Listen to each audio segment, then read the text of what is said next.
Tererai baba NaMai RoKa. Baba NaMai RoKa musikuita kunge vanhu vakuru mese muri tu. Hanzvadzi yangu nemunin'ina wangu. Zvamuri kuita handizvoba. Hamusi kufungira vana. Ndachiregai ndikuitirai video inoi kuti musazoti mwakatora side. Makauya kuseri mese muri tu takataura. Takati toda peace. Nyaya ngaipere. Tikakumbirana kuti umwe nemumwe adelete mapictures atora nezvemumwe. Tikati anoda kuita move on, ngaite move on in peace. I don't understand why all this beef and hustle zviri kuitika. Right. Chandaona pavanhu tu imimi makadaro munodanana. Muri kudanana, but one of you has the pride to say kuti ndakakanganisa. Ndoda kudzokera mumba mangu kana kuti ndoda munhu wangu. Baba RoKa, ndoda kutanga nemi zvamuri kuita hanzvadzi yangu. Musaita kunge muri kuita zvinhu zvenyu kuti musvotese mukadzi uyu NaMai RoKa nokuti makasiyana. Kana muri kuita move on noupenyu hwenyu, ingoitai move on handiti pasina kuti muite kunge muri kusvotesa so kamunenge muchiita mudzimai wenyu. For a fact, I know you love your wife. But the way yamuri kuita nayo hanzvadzi yangu, leave room for kuti kana mudzimai achikudai agodzoka. But the way yamuri kuita yacho yese, chero kuchinzi muri kuita content yenyu, muri kutsvaga mari, zvakanaka chose, but you are a married man.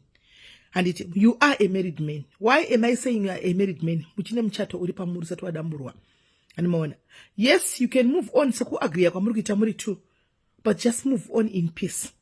Zvokuti maino kava kauya vakati zvakati imi modairira muri kwa muri hanzvadzi yangu makutongofanana nesu vakadzi. Nokuti vakadzi tinozikana tiri tinoita izvozvo. We are known to be keeping grudges. We are known kutaura nyaya dzisingaperi. Tinoramba tichingodzokorodza chinhu zuva nezuva. Ko mukamboita kunge musiri kuzviona naye hanzvadzi yangu. Momborega kudaira mudzimai wenyu uyu. Remember kune vana venyu. One day or the other, muchatosanganiswa chete nevana ivava. Be it mwana arwara nhasi. NaMai RoKa should not be scared kuti wakufonerei kuti mwana arwara uyai kunotinde kuchipatara. But gap rachira muri kufamba naro, mukuita kunge muda kusvotesawo NaMai RoKa. Handiti ofucha hanzvadzi yangu handizvoba. Handizvo hanzvadzi yangu. Handizvo. Muri ndenyu. Give it time. Garai kumba munyarare. Nokuti mukaramba zvamuri kuita izvi muchidairira muchidini, takutozofunga kuti paitaurwa kunzi mune narcissistic behavior ndiyoyo. Dei mamboita kumunyarara kuti zimu muchiita tumacontent twenyu musingaiti kunge muri kudaira kana kunofamba muchinotaura zvinhu zvakasiyana-siyana kuma platforms amunenge muchienda hanzvadzi yangu. Zvinozikanwa zvichiitwa nesu vakadzi. Anti munonzwa. Mwari vanozvigadzirisa zvinhu zvivega. Mikana muchida mhuri yenyu. Chamungagona kutongoita kungofugama baba RoKa munamatira mukadzi wenyu kuti Mwari mukadzi wangu ndichiri kumuda regai adzoke. Handitika zvinozviita zvega. Stop behaving like a child. NaMai RoKa, maitiro amuri kuita hasiriwo. Ndimakabuda mumba menyu mega. Mukati murume uyu ane zvizhinji zvaanazvo. Mukasvika pakufumura murume wenyu mega, ndichiti murume ane nhundurwa. Muzvezviya zvamakataura zvazvitaurwi nemudzimai mune vana angari mudzimai womunhu. Inga makataura wani mumaaudio zvinotenderera kuti ini nemukadzi wangu nemurume wangu asati arambana tine muchati ndakaona tirambane. Kureva kuti murume wenyu handiti muri kuda murume wenyu. Ko wai muri kufamba muchiexposa murume wenyu zvemuburugwa? Muri kuda kuti zvidini? Hazvitauri kana muchidza kuti ego yemurume yese iri mukati mezvinhu zvake zvemuburugwa. From what I'm seeing right now, NaMai RoKa muchiri kuda murume wenyu. Ende muchiri kuda imba yenyu. But wona NaMai RoKa munin'ina wangu, hamuna kudzingwa kumba kwenyu. Makabuda mega kumba kwenyu. Yes, let me say right now kuti maybe you made an emotional decision. Handitika. And you did a rational decision. Musina kunyadzogara pasi mukafunga. Handiti. You are allowed to go back kumba kwenyu. You are allowed kuti murume wangu kuti ndakudzoka kumba ngataurirane. After all, it is said it's not the first time muchiita muchienda muchidzoka. Handiti. Swallow your pride, my sister, and go home. Other than fighting nevakadzi vanenge vana baba RoKa. Andi munoona. Because imimi pache zvenyu, makuita stalking spirit. You are now a stalker mukati meupenyu hwababa RoKa. Makuti chese chavaita munenge muripo. Chese chavaita munenge muchiona. And in the process, you feel like muri kuvhairirwa. That could be true. That could not be true as well. Zviri paviri. Anti muri kuona. Saka imimi demanga musingasati murume. Muri kuda kuita move on zvechokwadi. By now you could have blocked murume yuma platforms ese. Kongosiya phone number chete kuti in case pakaitika something kumwana munofona motaura. But kuma platforms you wouldn't follow you muchiona chakuita nezvei. Anti maona. So muri kuisa mistake ipapo. Ende ndabva ndanyatsokuona ipapo ndakambokuudza ngati murume wenyu muchiri kumuda.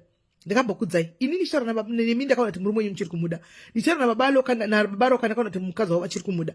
Handiti Facebook nevanhu vekufacebook hatikuzivi, vanongouchirira maoko votora timu ningi, timu mai RoKa, timu baba RoKa, but upenyu hunde hwenyu imimi nevana venyu. Vana venyu zvisi zviri kuitika izvi vari kuzviona ende vachakura vachizviona. Mavhidhiyo ese amunenge muchiita anenge aripo, kune vanhu vanodownload, Google inochengeta.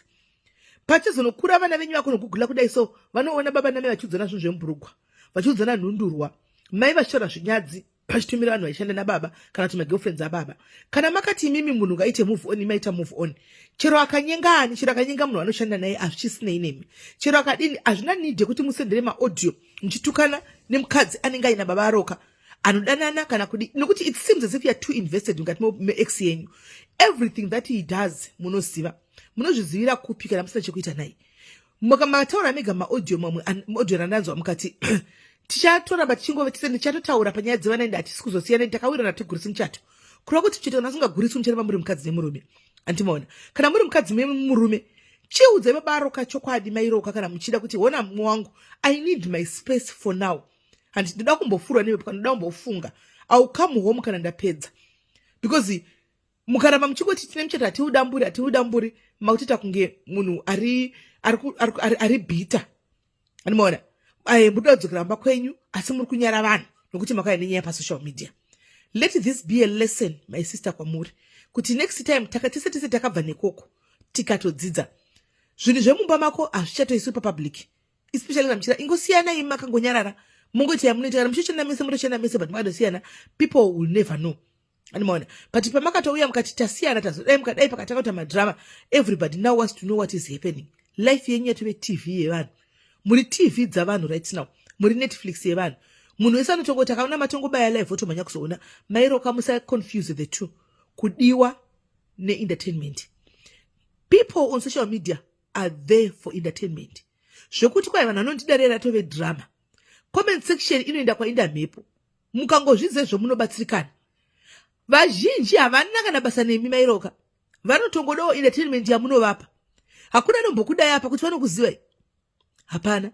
Hakuna noda baba RoKa apa kuti vanovaziva, hapana. Entertainment kamuchida kuona kuti vanhu ava vaneinemi dzimai Facebook yenyu for a week, muone kuti after a week vachana vachiuya kubvunza kuti mai RoKa are you okay? They won't ask, they will move on to the next upcoming socialite rikuya votonotambira ikoko. Saka mai RoKa muningi wangu kana wakangwara andika dzokera kumba kwako. Ndopai pandakambotara ndikati mashamwari musapindire panyaya dzevanhu tuwa nokuti mangwana muchanyara. Kana paine friend yamai RoKa kana baba RoKa yakanga yapindira ichitora side ichituka mai RoKa kana ichituka baba RoKa, vanhu vanodanana we masymptoms ndiye vanhu vanodanana, uchanyarira papi? Uchanyarire pika kana vadzokera? Uchanopinda kumba kwavo sei kana vadzokerana? Mai RoKa isusu vanhu Facebook tikanga mwei pack your bags kumbudzokere kulisi renyu kwamuri kuti makasiya lisi. Handiti makatosira murume wenyu lisi muchitoziva kuti achanga achigara palisi renyu, kureva kuti pane rudo makada kunofugwa nemhepo. Pack your bags mai RoKa, go back to your husband. Hani muri kunzwa? Go back to your husband, swallow your pride. Vanhu havana kana chavanokupai, muchafa nenzara muri mega, hakuna nechiko vanokupai ma first days. Kana zvasvika pari deep vanoita kunge vasingakuzivi kana kuonai. Kana mafunga inde munobatana pamwe chete, you were doing well muri two. Anditi baba RoKa, that behavior yamunzi namai RoKa munoita kumba kwenyu, it's a topic for another day kana chiri chokwadi. Panguva inoi mai RoKa dzokere kumba kwenyu without fear of anyone or of being judged by anyone. People will talk 2-3 days zvinhu zvadarika, but imi nevana venyu mapamwe chete vana ngavasakura senherera. Imi muripo muri bese muri pamwe chete muchiita basa kungotukana muri pamwe chete. Dzokerai munogadzirisa kumba kwenyu. King Grace mofuresi ameno kana King Grace handisi kuziva, usapindire pakati penyaya iyi. Handina kuti wapindira muningina, ndakawa mapindiro wakaita pamachatsi ako kuti waito tryawo chaizvo kuti uye justify kuti handidani nababa, but chingonyarara muningina. Keep zi, rega ava vanhu vagadzira vanotodanana vari two, chisiya vapedzerane vagadzirane vari two. Handitika don't be dragged in between. Iwe kana muchiita zvebasa itai zvebasa. Handitika musaita zvimwe zvinhu zvinoita kunge muri kusvotesa amai afa. Handimaona because kunhu wenyama. Handiti though vachikanganisa kufollowa vachiteverera vaida kuona kuti mukuita nezvei, but kamwe yake godo ndiri mukadzi. Chero ndikati handizvidi ndamove on, kungotaura kwemuromo asi mumwoyo munhu anenge arimo izvo zvachofunga kuti zvinhu zvazviya zvirimo mubhurugwa iro ravanenge vachinhundugwayo yakavapa vana 2 nhundugwayo vakagara nayo marriage 8 years vachinakigwa nayo yosonzi nhundugwa nhasi angori mashoko ekutaurira nekutukana panotukana vanhu chete kungorwadzisana ndimaona. Saka please swallow your pride and tai zviri kuda mwoyo wenyu musada zvinoda vanhu vekusocial media. Handisi kurwa, ndangoti ndikuonesei pachena.